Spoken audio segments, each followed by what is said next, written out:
Bonjour à tous, je vais vous montrer aujourd'hui comment je conserve mes cornichons au vinaigre. Alors pour ce faire, vous aurez besoin de vinaigre, d'eau, de sel, de poivre, de grains de moutarde et pourquoi pas d'estragon.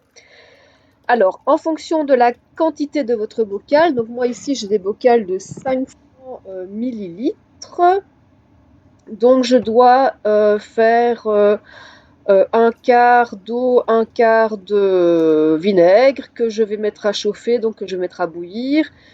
N'utilisez pas évidemment tout le contenu de votre bocal puisque les cornichons vont venir, euh, ont besoin d'espace. Alors, je vais préparer pendant que ça bout, donc je vais préparer mes condiments. Donc, dans le fond, dans mon bocal, donc je vais mettre des grains de moutarde. Vous mettez une de cuillère selon vos goûts. Moi, j'ai des branches d'estragon dans mon jardin, donc je vais rajouter les branches d'estragon. Je mets un peu de sel et de poivre. Voilà, vous pouvez aussi mettre des petits oignons. Enfin voilà, vous mettez les condiments que vous souhaitez.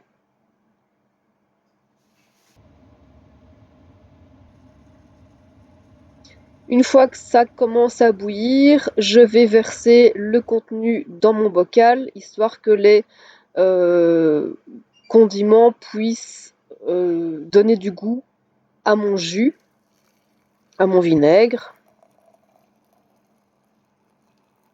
Et donc vous allez voir que je ne remplis évidemment pas la totalité de mon bocal. Alors il faut bien entendu attendre que ça refroidisse, donc je dirais attendre au moins 3-4 heures que ça refroidisse avant de plonger vos cornichons dedans. Voilà, donc pourquoi l'eau bouillante, enfin pourquoi le mélange bouillant? Parce que comme ça les condiments vont donner toute leur saveur.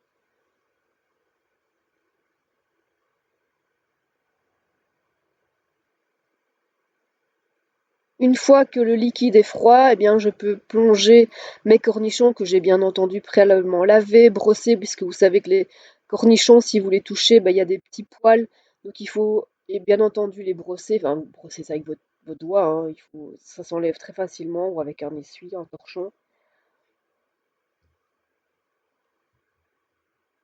Voilà, vous voyez que mon bocal se remplit.